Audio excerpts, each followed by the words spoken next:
E aí, pessoal? Beleza! De volta para mais um Deep Dive, a gente vai se aventurar pelos labirintos, às vezes meio tensos, né, de um escritório de advocacia, o que a gente vai dissecar hoje. Um artigo do André Medeiros, da Advoco Brasil, que tem um título que já diz tudo. Egos inflados e dissonância cognitiva. Desarmando conflitos em escritórios de advocacia. O André manda real sobre como o ego e essa tal de dissonância cognitiva, hein, bagunçam coreto nos escritórios. E o pior, né? Todo mundo já viu de perto esse tipo de treta. É só lembrar daquele colega de trabalho ou até mesmo parente que se acha o dono da verdade.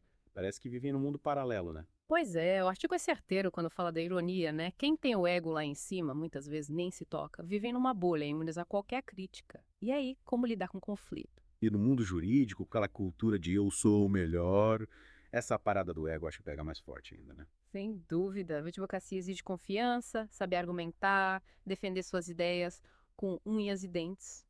Mas e a linha tênue entre a autoconfiança, que é legal, e o ego inflado? Aí mora o perigo. É, quando o ego domina, a pessoa não admite erro, não escuta os outros, vira um ciclo vicioso de atrito. E aí entra a tal da dissonância cognitiva. Me explica isso melhor, que pra mim sempre foi um nó na cabeça. Dissonância cognitiva, resumindo, é quando se fala uma coisa e faz outra, sacou? Tipo, justiça acima de tudo pro cliente, mas dentro do escritório é só briga por poder. Bingo! Essa é a dissonância na veia. E o André coloca que esse conflito interno, às vezes, é mais nocivo do que a briga com o concorrente. Verdade, né? Como defender a justiça lá fora se dentro de casa a gente não pratica? É desgaste pra todo mundo, pra firma inteira. E ele mostra como essa dissonância se espalha, sabe? Desde como a gente trata os colegas até as decisões importantes que a gente toma. Então, para começar a resolver as tretas, o primeiro passo é se olhar no espelho, né? Reconhecer os pontos cegos do ego e onde a gente está sendo incoerente. É isso aí. Fazer um raio-x da mente, identificar o que precisa de cuidado, aí sim a gente constrói relações mais saudáveis, mais produtivas. Mas, e aí como faz essa autocrítica? A gente sempre dá um desconto para os próprios erros. Culpa os outros. O André dá umas dicas maneiras. Buscar feedback de quem a gente confia, praticar escutativa, se colocar no lugar do outro. E a gente precisa de um espelho, né? E esse espelho pode ser um amigo, um colega, um mentor. Com certeza. E a autocrítica não é para se martirizar, tá? É para se conhecer, para crescer, é para identificar seus pontos fortes e fracos e melhorar cada vez mais. E quando a gente já fez a lição de casa, né? Reconheceu as falhas, está disposto a mudar, mas o conflito continua. Aí a gente entra na parte prática do artigo. O André dá um arsenal de estratégias para lidar com as tretas do dia a dia. Tipo, quais as estratégias? Ele fala de tudo.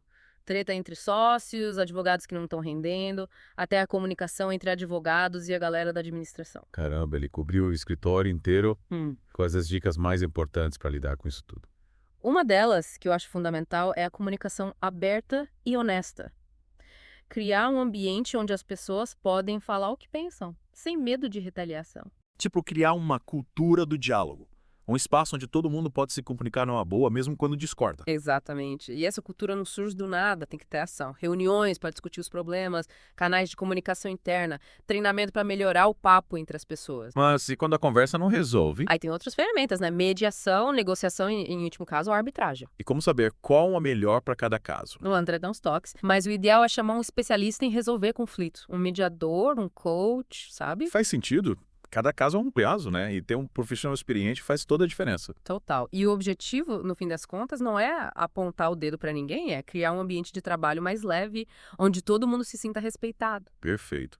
Porque o sucesso de um escritório depende da harmonia entre as pessoas, né? Quando o clima é bom, todo mundo produz mais, se engaja mais. E é por isso que o artigo do André é tão importante. Ele nos faz repensar a forma como lidamos com os conflitos, deixar de lado aquela postura de ataque e buscar soluções que beneficiem a todos. É como se ele dissesse que resolver conflito não é um jogo de ganha-perde, mas sim de ganha-ganha. É isso aí. E é essa mensagem que a gente quer deixar para a galera do Deep Dive. E a conversa não acaba aqui. No próximo bloco, a gente vai mergulhar nas estratégias do André para lidar com as tretas específicas do escritório. Conflitos entre sócios, advogados que não estão performando bem e até a comunicação com a galera da administração. Fica ligado. E aí, preparados para mais um round no ringue dos conflitos em escritórios de advocacia. Preparadíssimos. A gente viu que o ego inflado e a dissonância cognitiva, né, são como bombas relógio. E agora, como a gente desarme essas bombas no dia a dia? O André no artigo é tipo um guia, sabe? Ele mapeia as tretas e dá a munição pra gente lidar com cada uma. Que legal. E por onde a gente começa? Bora começar com um clássico que pode levar o escritório pro buraco. Conflito entre sócios. Essa é tensa. Imagina, Você e seu sócio, amigos, parceiros de longa data, de repente viram rivais, disputando poder, cliente, até a sala com a vista mais bonita. Que treta! E o bolso sente, né? Brincadeira. Mas esse tipo de conflito pode acabar com o escritório. Por isso, o André bate na tecla de definir os papéis de cada um lá no começo, como se fosse um contrato pré-nupcial. Tipo, o que é meu é meu. O que é seu é seu. Isso.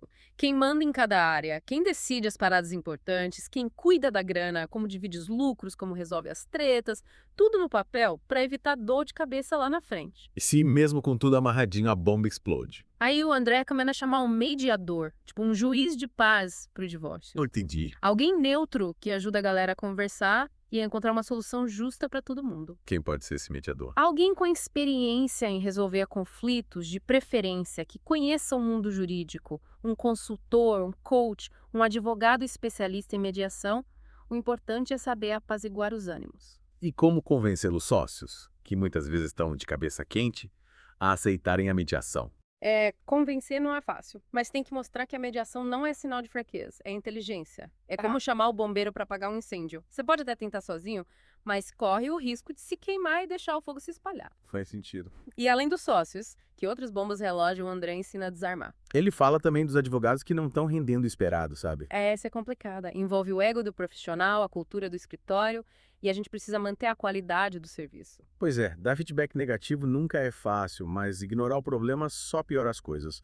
O André propõe um tripé: monitorar, dar suporte e ter transparência financeira. Tripé. Interessante. Me explica cada perna desse tripé. Monitorar é acompanhar o desempenho do advogado de perto, coletando dados sobre a produtividade, os resultados, os prazos, a qualidade do trabalho, para ver se ele está entregando o que se espera. Tipo um Big Brother. Vigiando o colega 24 horas por dia. Não, a ideia não é criar paranoia. O monitoramento tem que ser discreto para identificar os pontos fortes e fracos do profissional e oferecer ajuda para ele melhorar. Que tipo de ajuda o escritório pode dar? Depende. Se for falta de conhecimento técnico, oferece cursos, treinamentos, mentoria, acesso a bancos de dados, tudo para atualizar o advogado. E se for falta de organização, de gestão do tempo? Aí o escritório pode ajudar com ferramentas e treinamentos para ele se organizar melhor, definir prioridades, delegar tarefas, usar softwares. E se for algo mais pessoal, tipo problemas de saúde familiares que estejam atrapalhando o trabalho? Nesses casos, o escritório pode dar apoio psicológico, flexibilidade de horários, licença remunerada, tudo para ajudar o advogado a passar por essa fase. Bacana.